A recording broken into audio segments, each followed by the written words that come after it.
Kali ini mengetengahkan episode ke-21 dengan judul Panji Ketawang yang Malang. Aku sudah tahu bagaimana pengalaman ayah sejak menjadi penghuni penjara bawah tanah sampai diangkat oleh Gusti Prabu sebagai kawiwara. Itulah pengalaman pahit, Panji. Ya, ayah. Tetapi lewat pengalamanlah kita bisa dewasa dan berpribadi. Kau tahu dari mana perjalanan ayahmu ini, nak? Seorang dayang-dayang menceritakan kepadaku. Dia mengatakan tentang adanya seorang penyair tahanan bawah tanah. Dayang itu pun menyebut nama Resi Mahasadu yang memiliki nama lain Arya Dwi Pangga. Oh, lalu bagaimana dengan pengalamanmu sendiri selama ada di Majapahit ini, Panji? Lalu apa saja yang telah kau lakukan selama itu? Berhasilkah hidupmu?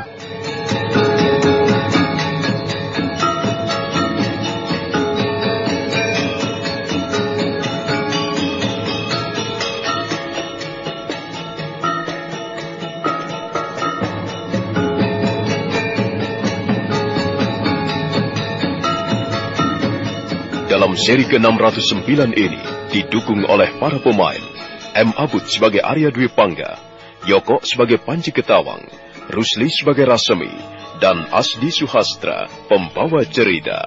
Selamat menikmati. Panji Ketawang tak segera menjawab pertanyaan Arya Dwi Pangga.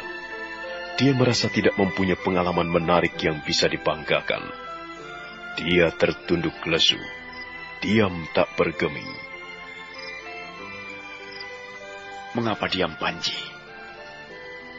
Tanpa bercerita pun kau sudah tahu pengalaman ayah dari sejak menjadi penghuni tahanan penjara bawah tanah sampai ke istana Majapahit ini.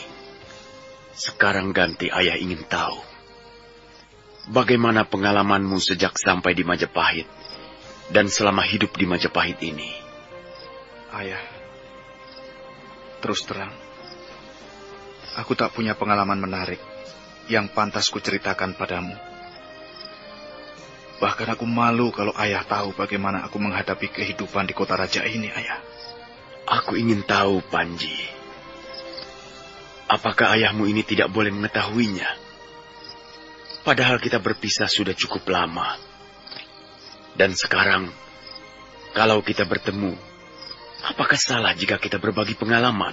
Tidak ada yang bisa kuceritakan, ayah. Sama sekali tidak ada. Panji, orang yang menderita adalah orang yang tidak punya pengalaman. Sebaik apapun dan seburuk apapun, kalau itu merupakan pengalaman hidup, maka ini sudah merupakan kebahagiaan tersendiri. Panji, apakah selama berada di Majapahit, kau tidak pernah bertemu Bibi Mesin? Tidak pernah bertemu pamanmu Arya Kamandanu dan Bibi Sakawuni? Apakah kau juga tidak pernah bertemu Ayu Wandira? Mustahil. Aku tidak percaya kalau kau tidak pernah bertemu sama sekali. Padahal aku pernah dengar pamanmu Arya Kamandanu bekas seorang panglima perang Majapahit yang gagah perkasa. Namanya yang besar dan harum dikenal di segenap pelosok. Siapapun pasti pernah dengar namanya. Nah, kalau kau kebetulan lebih dulu tiba di Majapahit dan tidak bertemu paman dan bibimu, aku jadi curiga. Apa saja yang kau kerjakan di sini? Ya, memang benar, ayah. Aku pernah tinggal dan punya pengalaman tentang paman Arya Kamandanu. Lalu, kenapa kau malu menceritakannya? Panji Ketawang seperti baru tergugah dari tidurnya ketika Arya Dwi Pangga menanyakan tentang Arya Kamandanu, Sakawuni, Mesin, dan Ayu Wandira. Mereka adalah orang-orang yang terdekat dalam hidupnya selama ini. Benar, ayah. Aku dulu dibawa paman Kamandanu ke Majapahit ini bersama Bibi Sakawuni. Paman dan bibilah yang membesarkan diriku selama ada di Majapahit. Paman Arya Kamandanu dan Bibi Sakawuni Baik sekali, Ayah. Tapi Panji terlalu sering menyakiti hati Paman. Kenapa sampai kau sakiti pamanmu? Padahal beliau baik sekali padamu. Ya. Kalau ingat sekarang ini, Panji menyesal, Ayah. Sepak terjang Panji waktu itu suka membuat Paman Kamandanu kerepotan. Kenapa begitu? Aku terlalu mengagung-agungkan jabatan Paman, yang waktu itu sebagai Panglima Perang Majapahit, yang disegani kawan maupun lawan. Bahkan Panji suka mabuk-mabukan dan berceloteh tidak keruan tentang Paman Kamandanu yang hidup sederhana. Padahal sebenarnya, Paman bisa meraih kekayaan lewat jabatan yang dipegangnya. Tetapi Paman Kamandanu dan Pipi Sakauni selalu sabar menasihatiku. Aku menyesal, Ayah. Percuma. Kalau sekarang ini kau menyesal. Sebab yang paling penting, kau harus bisa memperbaiki dirimu setelah pengalaman itu. Lalu bagaimana setelah itu? Setelah Pipi Sakauni meninggal, Paman pergi menjadi pertapa di Gunung Arjuna. Bibimu Sakauni meninggal? Benar, Ayah. Pipi Sakauni meninggal waktu melahirkan. Dan Pipi Mesin datang menolong. Pipi Mesin? Iya. Jadi waktu itu mereka semua bertemu dan berkumpul. Semula Pipi Mesin datang karena menolong Gusti Prabu Sanggramawijaya. Paman Kamandanu minta pertolongan karena Pipi Sakauni hendak melahirkan. Jadi karena Sakauni mau melahirkan, maka ketiganya bisa bertemu dan berkumpul. Ya. Tetapi itu tidak lama, Ayah. Tidak lama. Karena meski Pipi Mesin menolong, tetapi ternyata tidak menolong banyak. Pipi Sakauni meninggal karena pendarahan, sedang bayi yang dikandungnya selamat. Paman Kamandanu tertekan berat, lalu memutuskan untuk meletakkan jabatan dan pergi menyepi ke luar kota raja. Dan kau sendiri? Paman Kamandanu mengajakku, tapi aku tidak mau, Ayah. Kenapa kau tidak mau diajak pamanmu sendiri? Aku lebih senang tinggal di Majapahit. Untuk itulah, Paman lalu menitipkan aku pada Ramapati. Ya, aku bekerja sebagai pelayan di Wisma Ramapati. Panji. Jadi kau pernah bekerja pada Ramapati Sidurjana itu? Lalu kemana Bibi Mesin? Entahlah. Sejak saat itu aku tidak lagi bertemu dengan Bibi Mesin. Kau ternyata lebih suka bekerja pada Sidurjana daripada ikut pamanmu Kamandanu, yang cinta akan kebijaksanaan, kejujuran, dan kebenaran. Mengapa kau tumbuh menjadi pribadi seperti ini, Panji Ketawang? Mengapa? Sejak mereka bertemu, Arya Dwi Pangga lalu menyuruh Panji Ketawang, putranya satu-satunya itu, untuk tinggal bersama di wisma lingkungan istana. Panji Ketawang girang bukan main.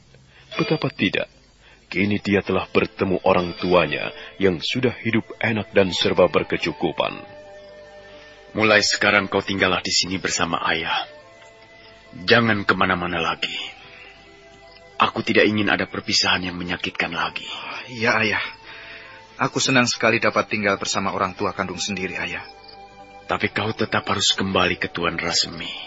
Untuk apa, Ayah? Untuk apa? Kau sungguh pribadi yang tidak terpuji. Bukankah kau dulu mengemis-ngemis pekerjaan pada Tuan Rasemi? Kalau kau masuk dengan baik, maka harus keluar dengan baik juga. Sana, lakukanlah. Iya, baik. Baik, Ayah. Tapi... Ada apa lagi? Kalau seandainya Tuan Rasemi tidak mengizinkan, bagaimana, Ayah? Tidak mengizinkan apa? tidak mengizinkan aku keluar. Itu urusanmu.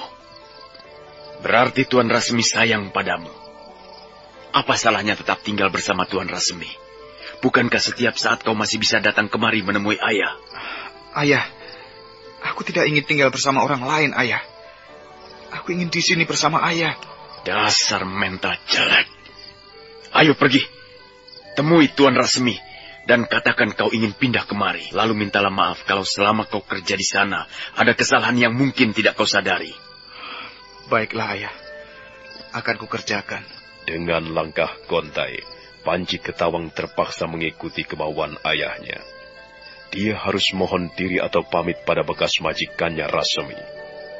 Sementara itu, Arya Dwi Pangga seperti ditikam pisau masa lalu yang sangat tajam begitu tahu perkembangan putranya. Bahkan dia seolah melihat dirinya di masa muda manakala mengamati Panji Ketawang. Oh, Panji Ketawang.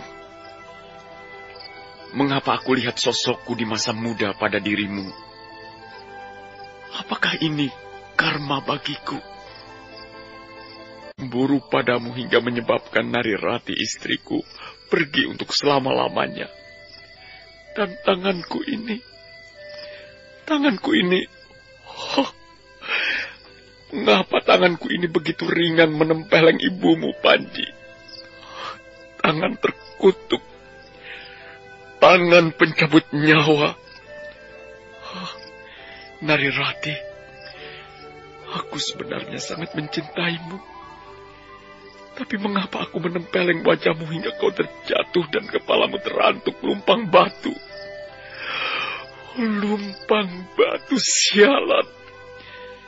Kenapa di situ harus ada lumpang batu yang menyebabkan istriku mati? Hah? Tetapi bukan salah lumpang batu itu. Tanganku inilah yang jahanam keparat. Wah, rasakanlah tangan keparat. Sekarang kau menjadi semper karena perbuatanmu menempeleng pipi istriku. Oh, itulah karma. Hukum karma. Oh. Arya Dwi Pangga menangisi dirinya di masa lalu. Masa-masa yang sudah lewat, yang kini datang menghakimi dirinya, merobek-robek hatinya, merobek-robek jiwanya. Oh, bayang-bayang hitam. Mengapa kini kau datang menikamkan pisau tajam masa silam? Oh, Arya Dwi Pangga. Berjuta kali berganti nama, tetap saja kau adalah Arya Dwi Pangga yang berjalan terseok-seok di lumpur dosa masa lalu. Menangislah untuk duniamu, menjeritlah untuk dosa-dosamu, merataplah untuk istrimu, merintihlah untuk anakmu. Oh, nafas-nafasku yang kotor, jangan siksa aku seperti ini. Belum cukupkah penderitaanku? Atau ingin kau cabutkan nyawaku sedikit demi sedikit?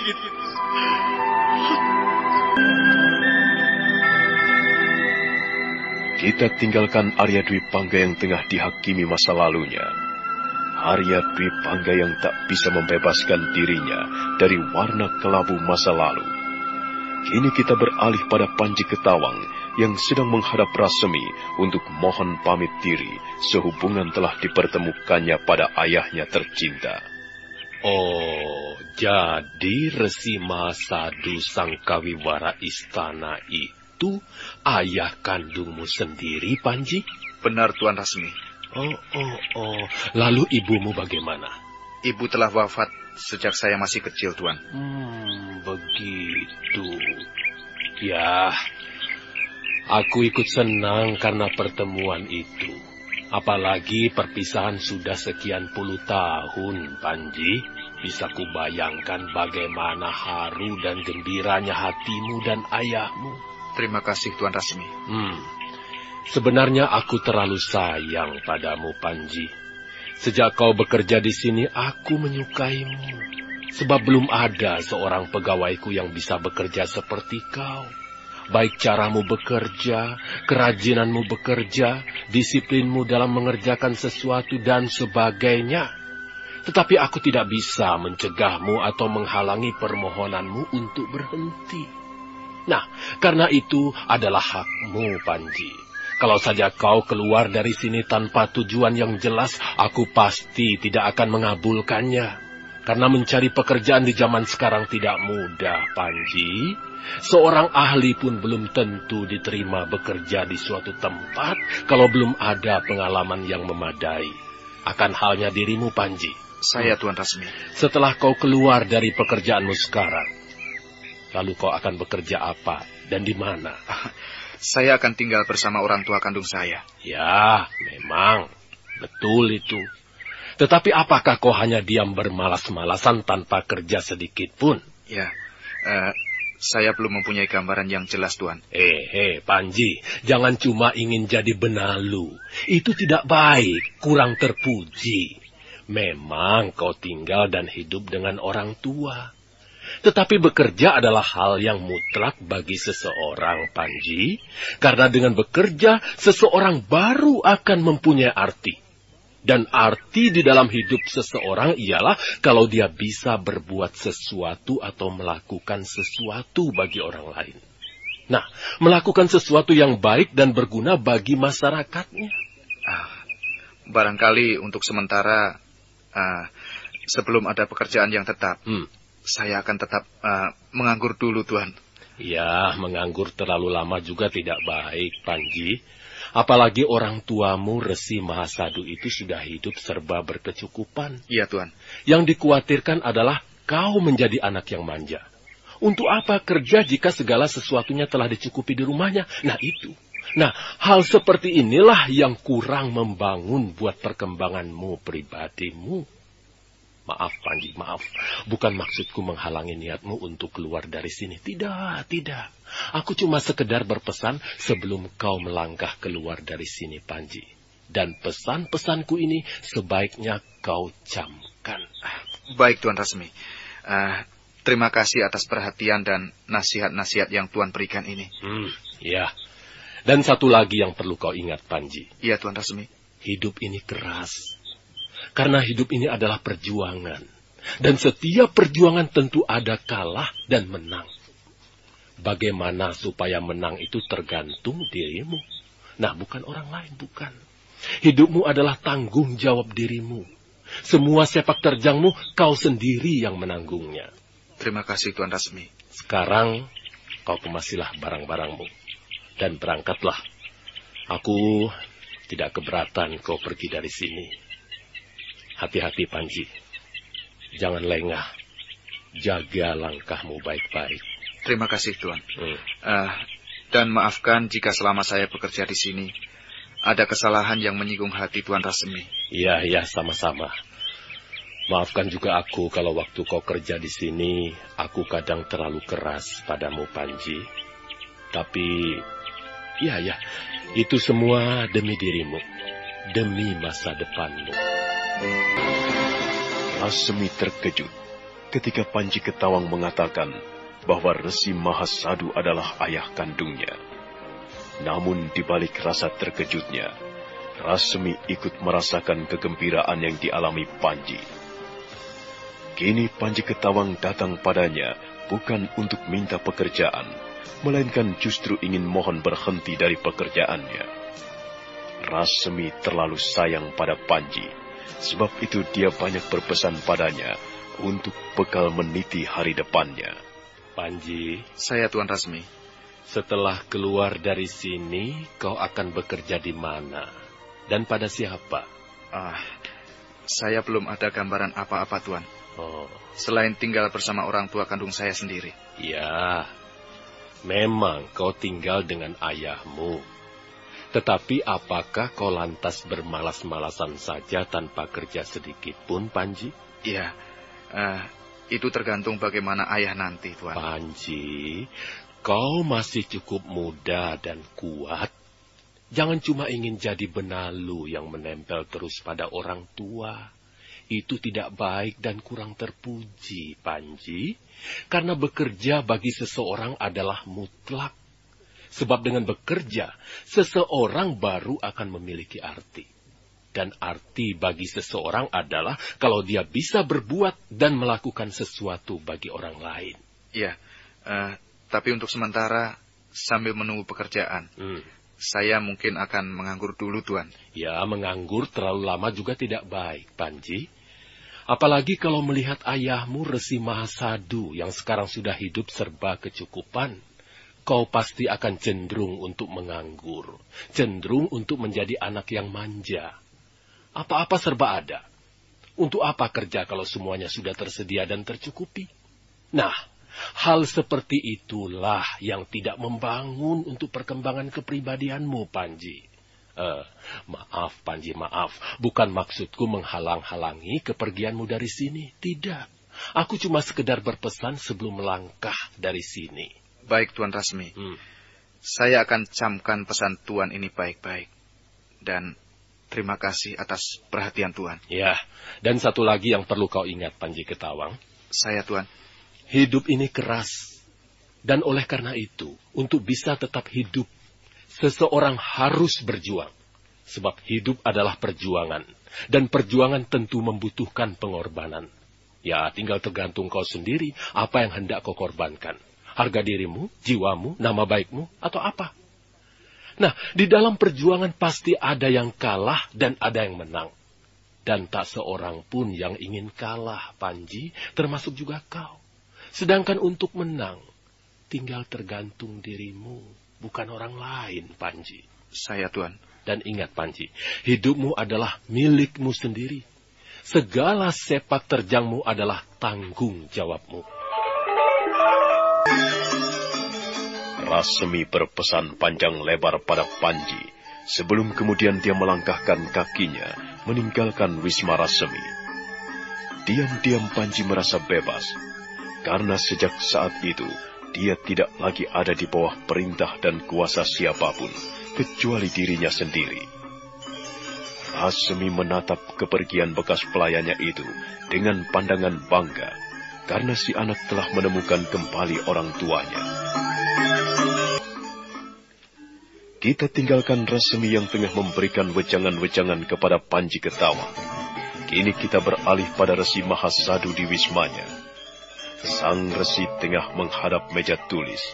Di tangannya tergenggam pena, dan di depannya nampak beberapa lembar daun rontal.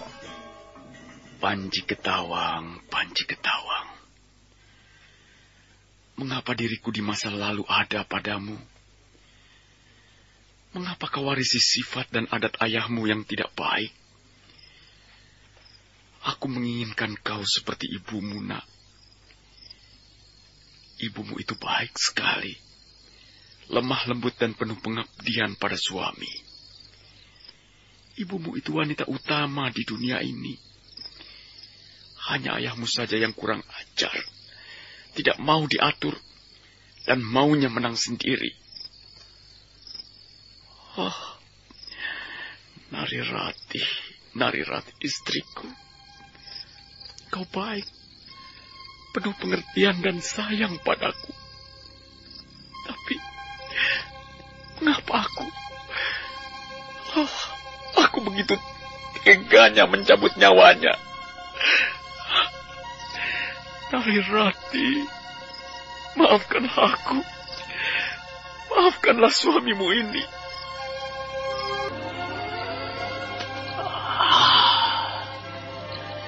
Nikmat sekali rasanya. Kakang Dwi Pangga, jangan terlalu banyak minum. Apa hakmu melarang suamimu menikmati kemenangan paling cemerlang ini? Dengarlah, akan kulantunkan sebuah syair. Syair tentang kemenangan. Bulan, matahari, bintang gemintang tercelup di dalam tuak yang enak. Dan cairan indah ini pun menggelincir dalam kerongkonganku. Urat-urat darahku terkembang bagaikan sebuah payung di tangan gadis jelita. Ku teguk arak dan ku tatap wajah dunia. Ku teguk arak dan ku rebut seluruh rasa bahagia. Ku teguk arak dan ku campakkan semua musuh-musuhku. Ku teguk arak dan ku jinjing sebongkah kemenangan. Katakan sekali lagi bahwa kemenangan itu ada di tangan kanan kiriku. Dan ku teguk arak sambil tertawa berderai. Oh, Kakang, hentikan semuanya ini. Apa? Hah? Apa katamu, Rati? Hentikan, Kakang. Hentikan tuakmu itu. Kau mau melarangku minum cairan kemenangan ini? Tuak tak pernah membuat manusia menjadi menang, Kakang. Tuak menuntun manusia menuju kehancuran paling hina. Hentikan. Tidak. Kau tidak bisa melarang suamimu minum tuak ini. Jangan, Kakang. Jangan. Sudahlah. Rani kau menampar cangkir tuaku hingga pecah. Rani kau melakukannya, Rati. Jangan, Kakang. Aku bermaksud baik. Aku tak ingin kau mabuk. Aku tak ingin kau terlalu banyak minum cairan setan itu, Kakang. Kaulah perempuan setan. Kau selalu mengganggu kesenanganku. Maafkan aku suamimu ini, Narirati. Aku telah merampas nyawamu. Akulah yang telah membuatmu menderita dan menyebabkan kematianmu. Menyebabkan Panji Ketawang luntang lantung tidak terurus. Oh, mengapa hidupku di masa lalu begitu hitam? Mengapa aku menjadi manusia yang biadab? Mengapa aku tidak mau mendengarkan hati nuraniku? Arya Dwi Pangga menyesali dirinya. Dia teringat masa lalunya. Masa-masa ketika dia masih muda, sehat dan kuat. Masa-masa di mana segalanya sangat gampang dia lakukan. Dan sekarang semuanya tinggal kenangan. Kenangan yang menyakitkan dan selalu datang menikam. Kenangan pahit. Arya Dwi Pangga, mengapa begitu sampai hati kau sakiti istrimu yang baik dan penuh kasih sayang itu? Mengapa kau layangkan tanganmu yang kokoh itu ke wajah Narirati istrimu? Kau benar-benar berhati hewan. Kau bukan manusia. Kau kejam. Kau tidak berperi kemanusiaan. Kau jahanam keparat. Tidak, jangan. Jangan kau siksa aku seperti ini. Jangan, Narirati. Aku telah menyesal. Sungguh aku menyesal. Aku tidak sengaja membunuhmu. Aku tidak bermaksud membunuhmu. Aku tidak bermaksud menghilangkan nyawamu, Narirati. Maafkan aku. Maafkan aku suamimu yang berhati binatang ini. Tapi jangan siksa aku dengan kenangan masa lalu itu. Jangan. Aku kapok, Rati. Aku sudah kapok. Sungguh. Sekarang ini aku akan menampung anak kita, Panji Ketawang. Siapapun dia dan bagaimanapun dia, aku akan menanggungnya. Akan kurawat dia sebaik-baiknya. Akan kuberikan hidupku untuknya. Akan kuberikan apa saja yang dia mau. Oh, Panji Ketawang anakku. Kemarilah, nak. Akan kurawat kau sebaik-baiknya. Akan kuberikan apa saja yang kau mau, Panji. Kuberikan sisa-sisa hidupku ini padamu. Akan kujalani masa-masa tuaku ini bersamamu. Orang tua mana yang tidak sayang pada anaknya? Orang tua mana yang akan menyia-nyiakan darah dagingnya? Terlebih, kita telah dipisah oleh waktu dan keadaan selama sekian puluh tahun, nak. Senja datang perlahan-lahan. Mentari di langit barat menyemburatkan warna merah saga. Kesibukan dan lalu lalang orang warga kota Raja Majapahit mulai mereda. Panji Ketawang melangkah penuh kepastian, melewati jalan-jalan raya dan lorong sepanjang kota Raja, menuju wisma orang tuanya, Resi Mahasadu. Hari itu paling bersejarah bagi dirinya, karena saat itu dia sudah jadi manusia bebas, manusia yang tidak lagi dikuasai siapapun. Bahkan, kini dia sudah menjadi anak orang kaya, putra seorang resi, putra kawiwara istana. Hati Panji Ketawang berbunga-bunga. Hidupnya tentu akan bahagia bergelimang kekayaan orang tuanya. Aku sekarang boleh berbangga. Karena Panji Ketawang yang sekarang bukanlah Panji Ketawang yang kemarin, yang penuh duka dan selalu jadi pelayan dan hamba orang lain. Aku sekarang sudah menjadi orang yang patut dihormati.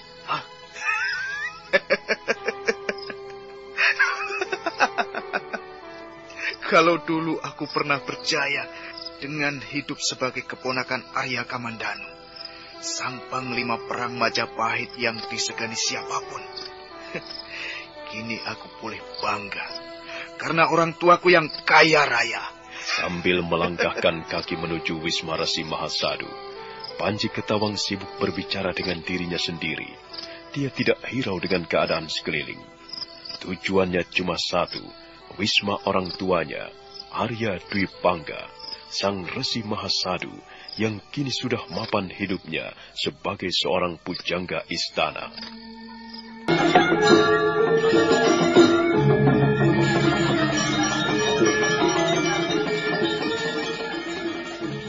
Sementara itu, Arya Dwi Pangga di wismanya masih tenggelam oleh masa lalunya yang semakin menikam dan menyakitkan.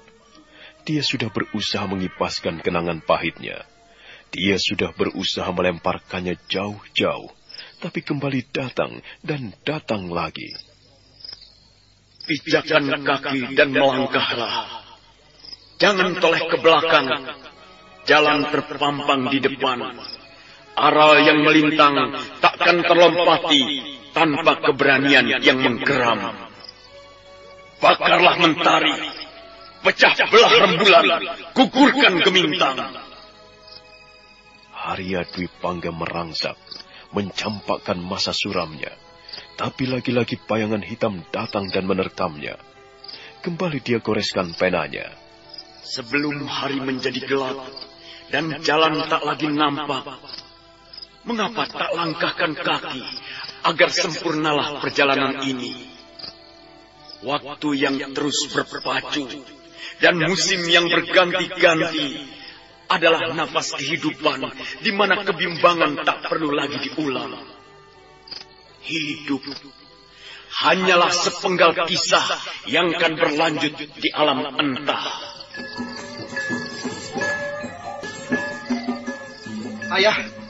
Ayah Dwi Pangga. Engkaukah itu? Engkau itu Panji Ketawang. Ya, Ayah. Ada apa dengan Ayah? Tidak. Aku tidak apa-apa. Kau sudah pamit dengan Tuan Rasemi. Sudah, Ayah.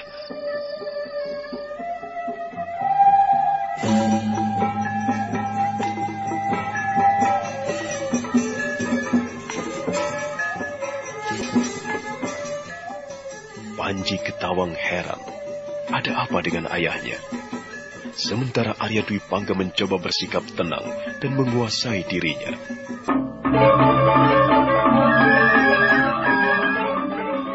Arya Dwi Pangga meronta, mencampakkan masa lalu yang menikamnya. Namun usahanya sia-sia belaka. Bayangan itu seperti berbicara dan terus menuntutnya. Dikibaskannya tangannya sambil meraih pena di depannya. Pijakkan kaki dan melangkahlah. Jangan toleh ke belakang. Jalan terpampang di depan. Aral melintang tak akan terlompati tanpa keberanian yang menggeram. Bakarlah mentari, pecah belah rembulan, gugurkan gemintang. Sebelum hari menjadi gelap dan jalan tak lagi tampak, mengapa tak langkahkan kaki agar sempurnalah perjalanan ini? Waktu yang terus berpacu dan musim yang berganti-ganti adalah nafas kehidupan di mana kebimbangan tak perlu lagi diulang-ulang. Hidup hanyalah sepenggal kisah yang akan berlanjut di alam entah. Ayah Dwi Pangga. Oh, engkaukah itu Panji? Ya, Ayah. Ada apa dengan Ayah? Tidak, aku tidak apa-apa. Bagaimana dengan Tuan Rasemi? Beliau titip salam buat Ayah. Kau diperbolehkan keluar dari wismanya? Ya. Bahkan Tuan Rasemi berpesan kepadaku agar berhati-hati dalam hidup. Karena hidup adalah perjuangan. Jangan sampai salah melangkah. Apa yang dikatakannya itu benar, Panji. Dan kau wajib mengingatnya. Camkanlah kata-katanya itu di dalam hatimu. Ya, Ayah. Aku akan berusaha mengingatnya dan menjalankan nasihat-nasihat itu. Bagus. Itu kalau kau mau maju dan berkembang dalam hidupmu. Sekarang bersihkanlah badanmu. Baik, Ayah. Panji menuruti perintah ayahnya, pergi ke belakang membersihkan diri. Setelah itu dia dibawa oleh salah seorang pelayan untuk menempati kamarnya yang terletak di belakang kamar Arya Dwi Pangga. Panji ketawang girang bukan main, karena selama hidupnya di Majapahit, baru sekarang dia menempati kamar seluas dan semewah itu. Ruang ini besar sekali. Besar, mewah dan bersih. Dulu waktu aku tinggal bersama Paman Arya Kamandanu, bilikku tidak semewah dan sebesar ini. Tidak kuduga kalau aku akhirnya dapat hidup sebagai anak orang kaya. Tentu sebentar lagi ayah akan membelikan pakaian bagus, memberiku banyak uang, dan makan serba enak. Aku sekarang menjadi orang kaya. Aku sekarang bisa menjadi diriku sendiri. Tidak ada lagi orang yang akan memerintahku, menyuruhku, memarahiku. Panji Ketawang. Rupanya kau bisa juga menikmati hidup yang selama ini hanya diangan-angan. Sekarang kau bisa menikmati apa saja yang sebelumnya tidak pernah kau nikmati sama sekali. Bagus, Ayah. Membeli kuda. Untuk apa? Ayah, bukankah kota Raja Majapahit ini cukup luas? Apakah aku harus selalu jalan kaki setiap bepergian? Hanya kuda saja, Ayah. Panji tidak akan membeli yang macam-macam lagi. Ayah tahu. Sebelum ini kau tidak pernah pegang uang banyak. Ayah juga tahu keperluan apa saja yang dibutuhkan orang muda seusia kau. Tapi jangan lantas menghambur-hamburkan uang, Panji. Oh, tidak, Ayah. Aku hanya akan membeli kuda, dan setelah itu pulang. Jangan kau bohongi ayahmu, Panji. Tidak, Ayah. Percayalah padaku. Berangkatlah. Sudah itu cepat pulang. Dengan senang, Panji Ketawang menyeruak keluar halaman sambil bersiul-siul kecil. Hatinya berbunga-bunga, karena hari itu dia ingin menemui beberapa kenalannya untuk mengajak makan dan minum-minum bersama sebagai perayaan karena telah dipertemukan dengan ayah kandungnya. Teman-teman pasti tidak akan mengira kalau Kawiwara Istana Resi Mahasadu itu adalah ayah kandungku. Ya, mereka pasti akan melecehkan aku dan mencemooh. Tapi tidak apa.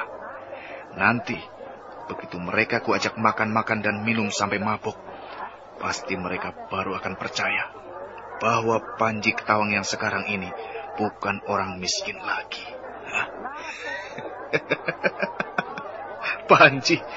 Panji Ketawang, nikmatilah hidupmu yang baru. Kecaplah rasa madu duniamu. Sekarang ini apa yang tidak bisa kubeli kecuali istana Majapahit. Sekarang ini apa yang tidak bisa kuperoleh kecuali tahta kerajaan Majapahit. Kan kurengkuh sari madu dunia, kan kutumpahkan isinya dan kunikmati rasanya. Wanita, tuak, dan uang.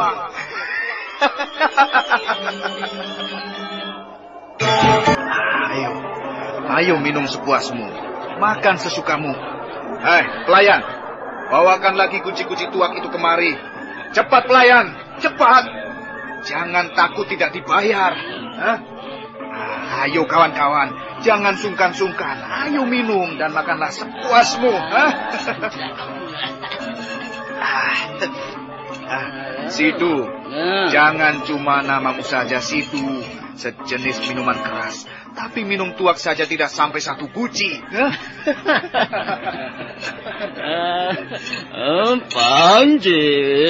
Panji ketawa. Panji Ketawang maksudku. Cukup. Kepalaku sudah pening. Dunia ini berputar. Ayo sudah, tambah lagi minumnya. Malam ini kan perayaan aku menjadi orang kaya. Ayo semuanya, ayo tambah. Simpar, kau sedari tadi diam saja di pojok sana. Jangan karena namamu Simpar yang artinya terpencil, kau malah benar-benar memencilkan diri. Ayo kemari, bergabung. Ayo. Maaf Panji, aku makan saja. Aku tidak biasa minum. Kau ini seperti perempuan saja, Simpar. Iya, Simpar. Ayo minum bersamaku. Ayo, Simpar. Nanti ku tampar kamu. Ayo. Simpar, lihat. Situ telah menghabiskan tuaknya. Ayo, angkat kucimu dan teguklah. Ayo, jangan ragu. Aku tidak biasa, Panji. Sudahlah. Angkat kucimu dan bukalah mulut. Ayo.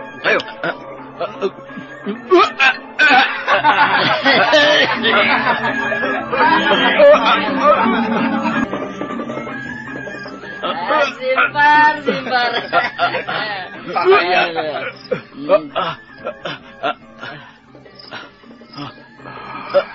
Itu kudamu, Panji. Apa? Kuda siapa? Loh, bukankah kau tadi siang beli kuda? Oh, iya, betul. Aku beli kuda ya.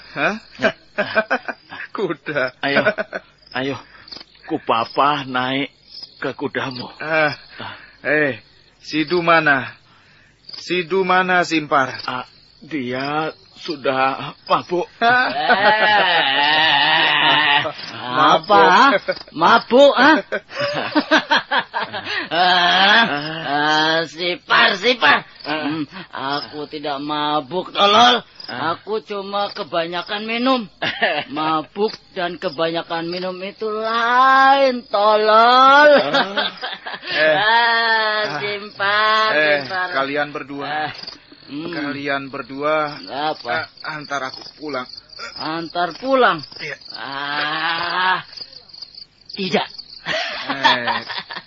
Kenapa? Nanti Tuan Resi marah. Alah, Tuan Resi Mahasadu itu ayahku. Sudah, jangan takut. Ayolah, antar aku pulang. Ayo Sidu. Kita apit, dia pulang ke Wisma. Wah. Aduh. Kudaku tadi kutaruh di mana ya? Wah, sudahlah. Biar aku yang ambil kudamu. Kau tunggu saja Panji Ketawang di sini. Simpar yang masih dalam keadaan setengah sadar segera mencarikan kuda Sidu. Sementara Panji Ketawang sudah setengah duduk berdiri di ambang pintu kedai tua. Sidu sebentar-sebentar meludah karena perutnya terasa mual ingin muntah. Tak berapa lama kemudian, Simpar telah kembali membawa kuda Sidu. Ayo Panji, itu kudaku sudah dibawakan Simpar kemari. Ayo, naik ke atas kudamu itu. Naik di atas? Aku tidak bisa naik ke atas punggung kuda itu. Bantulah aku. Iya, mari ku bantu naik ke atas punggung kuda. Ayo, lagi. Ya, sudah. Aduh, Gagah sekali kau di atas kudamu yang baru itu, Panji. Tentu ini adalah kuda yang mahal ya. Ya sudah tentu. Sudah barang tentu. Siapa dulu Panji Ketawang? Ayolah Sidu. Ayo, segera naik ke atas kudamu. Kita kawal Panji Ketawang pulang ke Wisma. Tunggu dulu, tunggu. Ada apa lagi? Simpar. Aku takut kena marah Tuan Resi. Karena anaknya kita ajak minum-minum sampai mabuk. Bukan kalian yang ngajak aku minum-minum. Tapi aku. Jadi tidak ada alasan kalian untuk takut pada ayahku. Sudah. Ayo, sudahlah Sidu. Hari keburu larut malam. Ayo. Beritahu teman-teman yang lain. Ya, aku pulang duluan. Kapan waktu ketemu lagi? Teman-teman, Panji Ketawang pulang duluan. Ayo. Iya.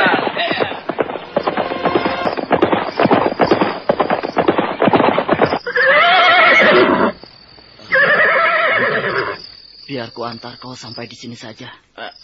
Bagaimana Panji? Kau bisa mengendarai kudamu sendiri saja, bukan? Iya. Tunggu dulu. Apakah kalian lihat ada prajurit pengawal di pintu regol itu? Ada 2 prajurit di sana. Iya. Baiklah. Kalian boleh kembali lagi. Biar aku mengendarai kudaku sendiri. Nanti prajurit itu pun bakal menolongku. Baiklah Panji. Sampai ketemu besok. Panji, ya. Aku permisi dulu. Iya. Iya.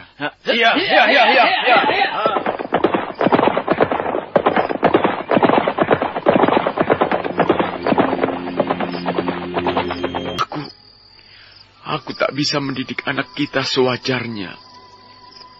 Karena nasib telah memisahkan aku dengannya sekian puluh tahun. Sehingga aku tidak bisa mendidik dia sebagaimana kau harapkan. Maafkan aku, Narirati.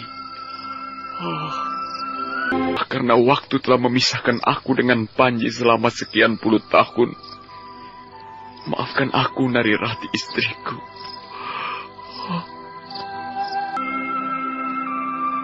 Hidup tak ubahnya seperti permainan.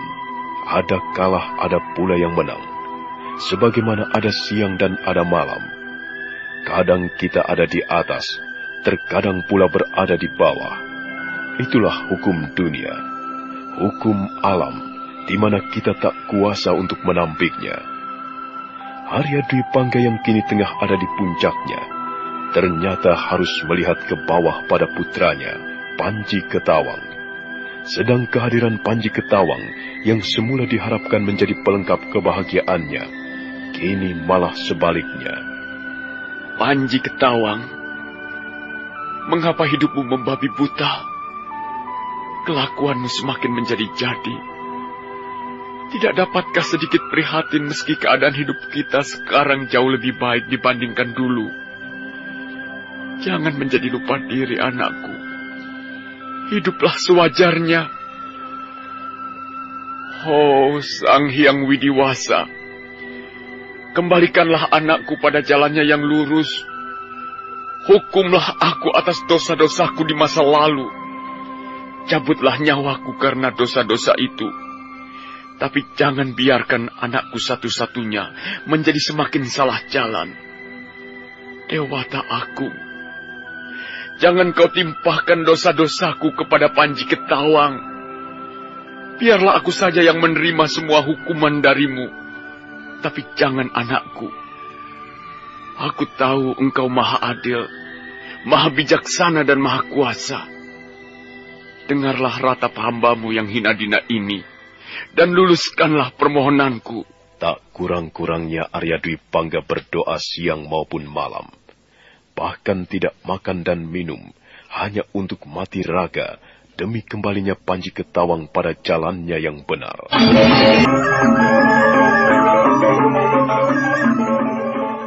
Sementara itu di lain pihak, Panji Ketawang malah kian menjadi-jadi.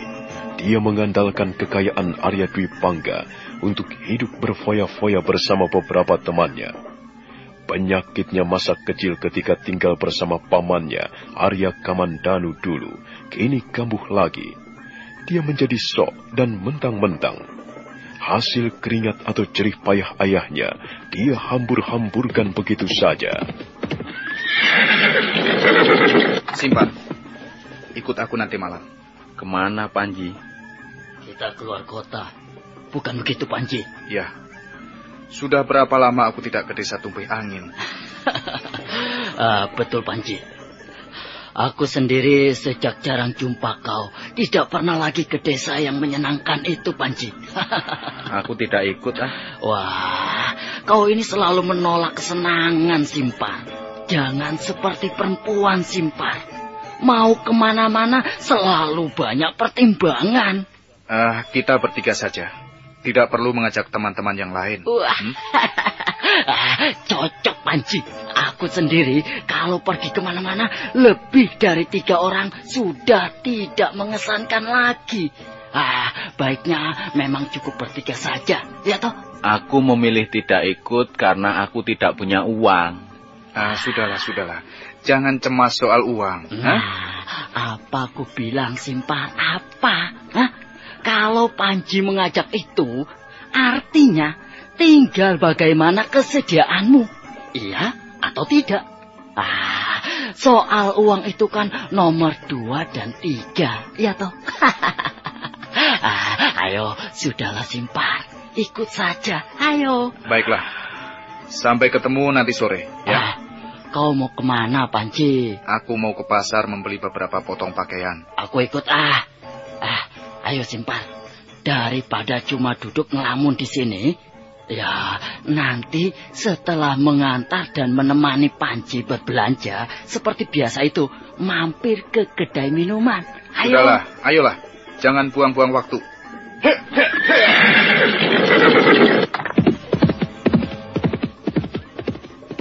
Wele. Panji kok seperti buru-buru amat. Ayo, Simpar. Kita susul si Panji itu. Ayo.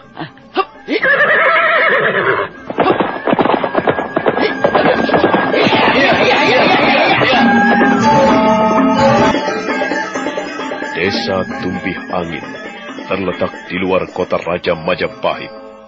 Desa ini dikenal dan terkenal sebagai tempat orang-orang mencari hiburan. Di sana banyak terdapat wanita-wanita penghibur, penjajah cinta.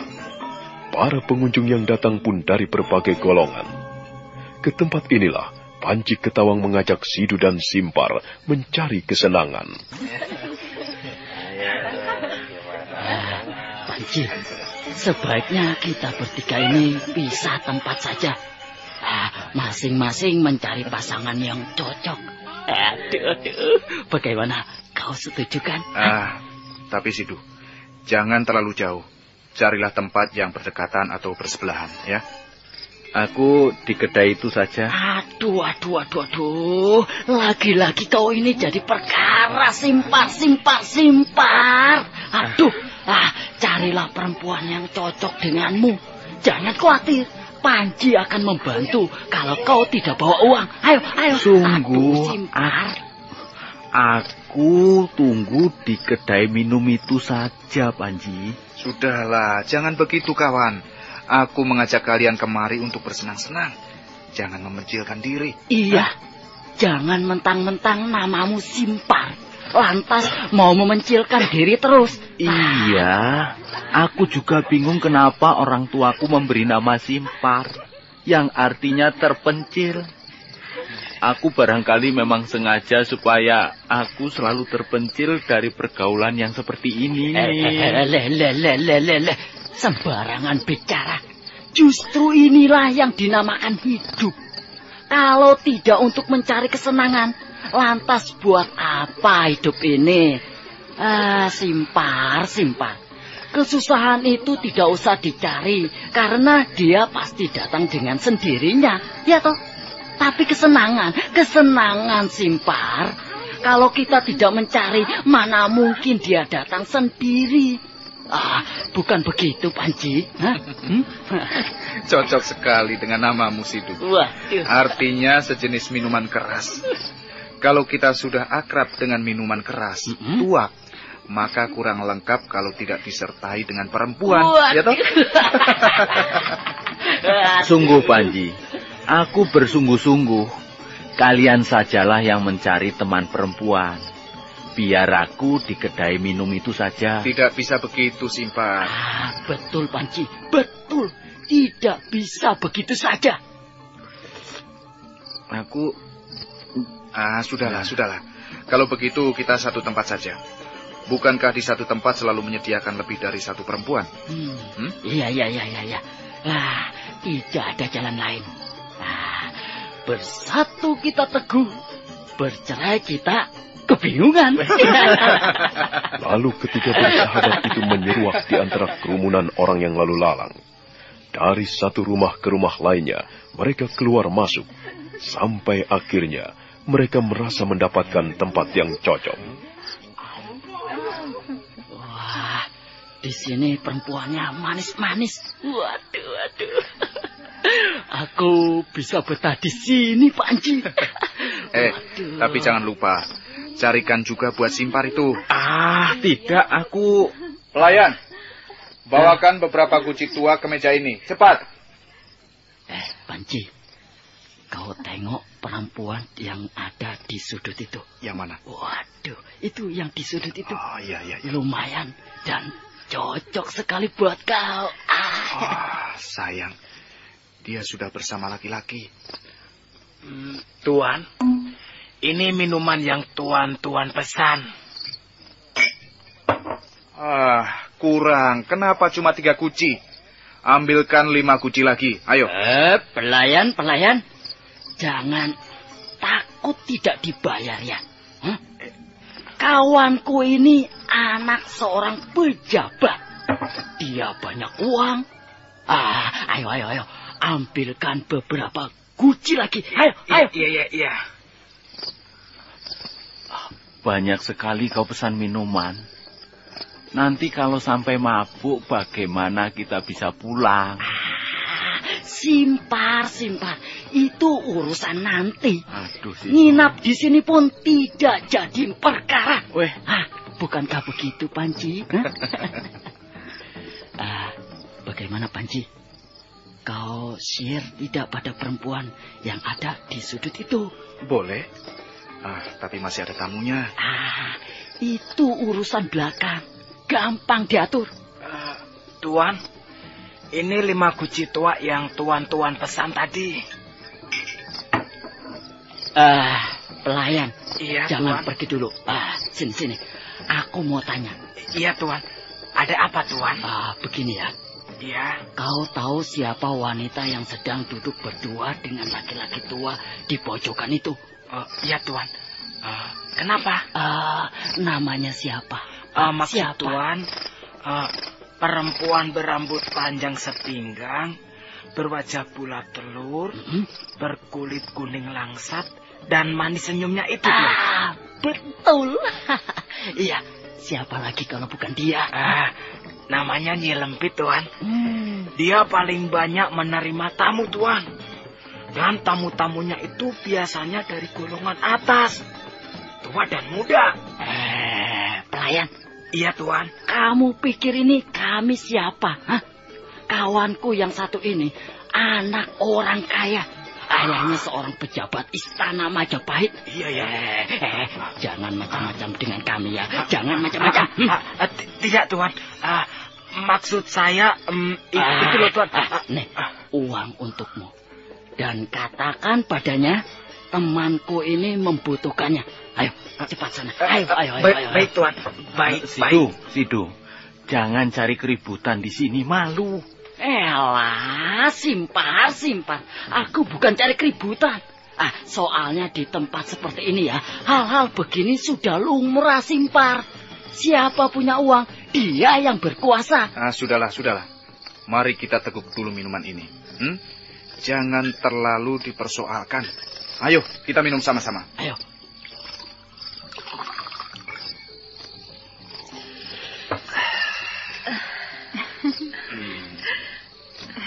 Tuan-tuan, sepertinya datang dari tempat yang jauh. Tidak mengganggu kan? Kalau kami berdua duduk menemani tuan-tuan yang gagah di meja ini. Wele. Mati aku. Perempuan ini menggemaskan sekali, Panji. Tunggu apa lagi? Pucuk dicinta ulang tiba. Kita tidak perlu lagi mencari kesana kemari.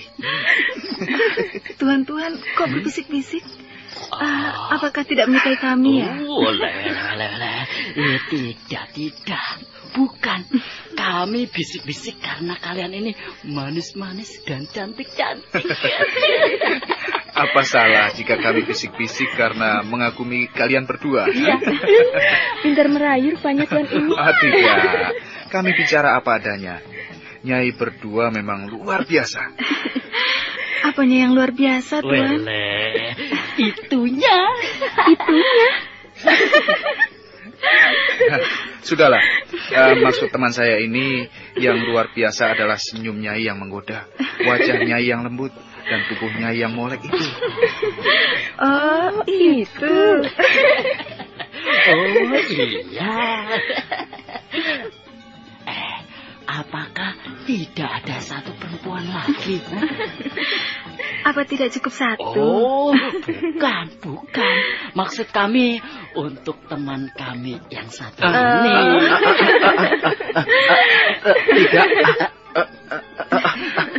Tidak. Aku minum saja, cukup minum saja. Simpan. Tua dan perempuan itu satu, tidak bisa dipisah-pisahkan. Kamu ngerti? Tapi aku bisa memisah-misah. Aku minum saja.